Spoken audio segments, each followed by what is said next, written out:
That's so cool. On the bar graph, you can see what he's feeling. Okay, he's dancing to the beat finally. We won't mess with that one. Vector, why are you making my life so hard?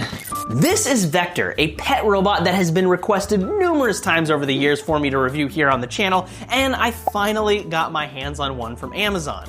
We are going to be opening this up, setting it up, testing it, and finally reviewing it to see if Vector is still worth buying here in 2026. I really hope you are. But let's find out, and let's open them up.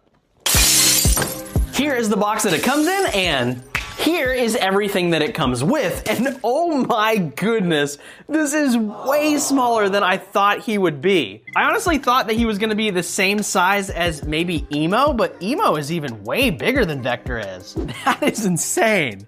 All right, so it comes with Vector, obviously. It comes with whatever this weird cube thing is, we'll find out in a little bit. It also comes with a charger that it can roll back to and charge, and then of course we've got the booklet that tells you all about what Vector does and who he is. All right, let's set him up. Okay, so the setup for Vector is a little bit different than most robots that I've done on this channel because Digital Dream Labs, the company that originally made this robot, no longer has working servers. So that's an issue, which means that even when turned on, Vector is pretty much a brick straight out of the box. Has a URL on the screen and is useless. However, the community and the fans of Vector the robot have actually kept him alive through a service called Wirepod. Wirepod is an open source software that is a replacement server for Vector the robot, and it runs completely on your computer. No subscription, no monthly fee, completely free. It's free real estate. And that, ladies and gentlemen, is what I'm gonna show you how to do today, and then we're gonna test it out, of course. All right, so for setup, you're gonna wanna have your Vector on its charger, and I recommend having it fully charged. Although you don't have to, I just think you should. You'll head over to GitHub and download Wirepod for your computer type. I have a Mac, so I downloaded the DMG file, which, by the way, I will link this GitHub page in the description below. All right, so once downloaded and opened, Wirepod will show you a Wirepod setup screen. Fill these out and submit. It'll download the model to your computer, and then you'll see the Wirepod home screen. Essentially, this is what replaces the original Vector app. Next, you'll want to go to the bot setup tab and click this link. Then you'll click pair with Vector. This is going to look for your robot, which can be found by double tapping the button on Vector's back so that they can connect properly. It should show up then, and you click pair. It'll ask for the code on the robot screen and ask you to enter your Wi-Fi info. Now the model will upload into your robot. Then you'll need to pair it again with Wirepod. Lastly, you'll click activate and choose and save some settings, and voila, your Vector robot is now ready to use. Okay, first impressions, Vector is super cute, and I love all of his little noises and his little movements. He honestly reminds me of what I imagined having a desktop robot would be like as a kid or as an adult before actually owning them, because it seems like a robot straight out of a little sci-fi movie. All right, so to test them out, we are going to go into Vector configuration over here, and we're just gonna go through the basics first. First, I want to show you volume, which is obviously you can choose mute, low, medium, medium, high, or high. I'm gonna keep it on medium high just so you can hear him pretty well, but also not blow out your speakers. Another cool customization is eye color. You can change his eye color. So right now, he is set on other green, but you can change it to whatever you want to out of this color wheel. You can do purple. You could do lime green. You could do orange.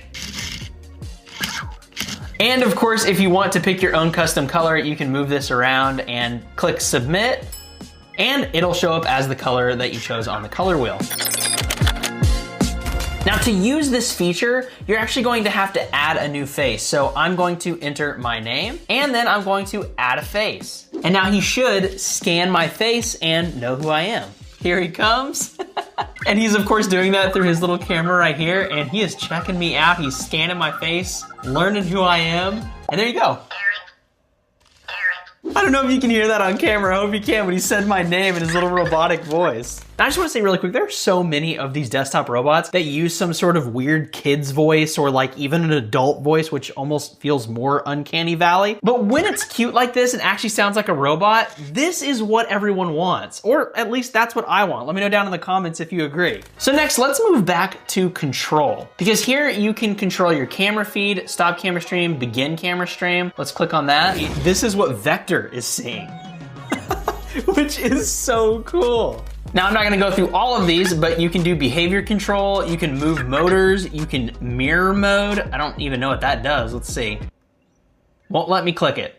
Say text, also won't let me click that. I don't know why. Also, it can play audio, which I'm kind of interested in, so I'm gonna drop something in there. Hi, I'm Vector and I am super cute. All right, I recorded that on my phone. Now I'm gonna share it with my computer and then I'm gonna try and upload it to Vector. All right, so we're gonna drag this over into here, add it, and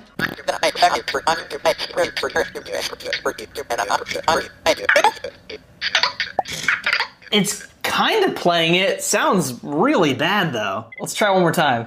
Hi, I'm Vector and I am super cute. Oh, there we go. Now it came through clear. I guess it just needed to clear its throat. Okay, next up, let's go to actions.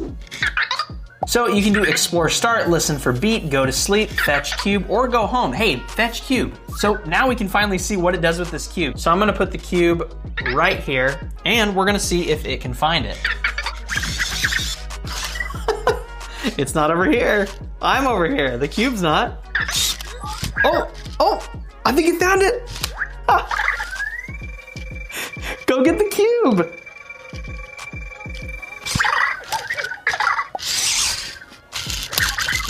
So I guess it found it. I thought it was gonna pick it up, but that's still pretty cool. Other quick actions that you can do for over here is go to sleep.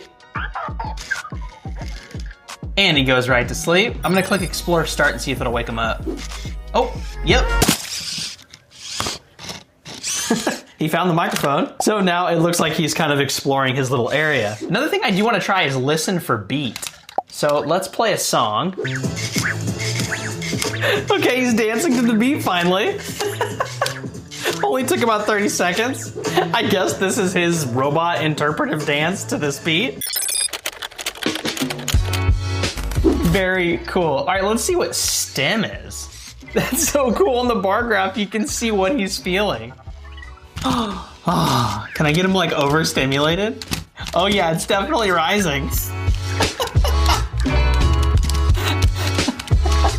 That's so random, but it's pretty fun. Next up, we've got statistics. So this is gonna show you his days alive. Obviously, I just turned him on, so it's at 0. Reacted to trigger word 5 times. Utility feature used undefined. Seconds petted 8, so I guess he was actually feeling all the pets that I was doing. And distance moved has been 193 centimeters. Okay, and then here we got photos. Hey, Vector, take a photo.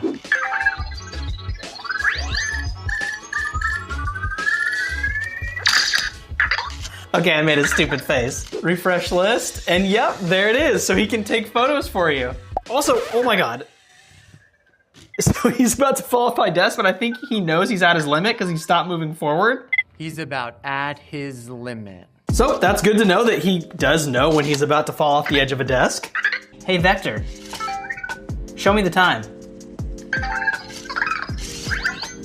And you can also, if you connect to your Alexa, you can also say, hey, Alexa, and then it'll respond to that via your Alexa, which we'll try out here in just a second. Okay, so even though I've got it connected to Alexa, for some reason it's not responding. And even in the Alexa app, it does show that it is online. So I don't know why it's not responding, but I guess that's a feature. We'll have to figure that out later. Let me know down in the comments what I'm doing wrong. Okay, so we've gone through all of Vector's settings here in Wirepod. However, we haven't gotten him to talk yet. And I really want to have a conversation with him because to me, that makes or breaks whether or not this robot is worth it. So let's figure out how to set up conversation in him and then let's talk to him and see how good he is.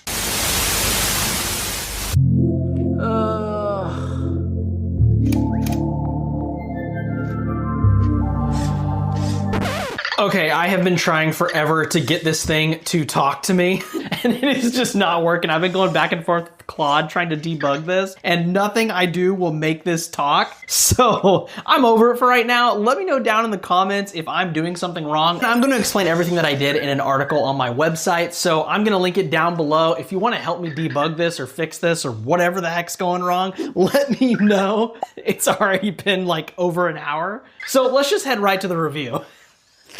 All right, so that was fun. let's just go straight to my final thoughts on this robot. Now, obviously, this robot has been out for a very, very long time and probably worked a lot better right out of the box when it first came out years ago. But in its current state, I'm sure that if you are really good at coding or you're really good at following directions, which I really am not, you will probably have a fine time with this robot. I just don't have the time yet to dedicate to Vector to get it to really, really work well. I was able to obviously connect it to Wirepod and check out all of its settings, which was all really, really fun. Of course, the main thing that you really want a desktop robot for, or what I do, is to talk to it, which I couldn't get to work, but I'm gonna continue to work on this little guy. And like I've said throughout this video, if you know how to fix this, if you know the exact coding of what I should be putting in there, let me know, because if you looked at my logs, no, not these logs. Ugh. It's just full of failure. And I also think that it matches so much more visually and sound-wise and just everything about it of what I imagine a good desktop robot to look like. It's small, it doesn't take up a lot of room on your desk. It is very fun to look at and interact with. And when I get it to talk, I'm sure it's gonna be one of my favorite robots that I own, especially because it does seem very, very customizable. So because of all this, I can't really say whether or not this is a robot you should definitely buy. I think from watching this video, you will probably know yourself if this is something that you want to tinker with and try and figure out, or if you prefer robots straight out of the box to work, this is probably not going to be the one for you because there is a lot of setting up to do. If you do want to check it out, I will link it down in the description below. That's where I bought it from. And if you want to see a bunch of other cool robots that you may be interested in out of the box and customizable, check out my website, ericstechworld.com. I've got a whole dashboard that I built out with robots that I've done on this channel and reviewed myself, and I ranked them. And you can also pick different criteria so that it picks the right robot for you. I'm gonna throw a video right up here of something that the YouTube algorithm thinks that you're gonna be very interested in. I'm Eric. This is obviously Eric's Tech World, where tech and adventure meet. I will see you guys in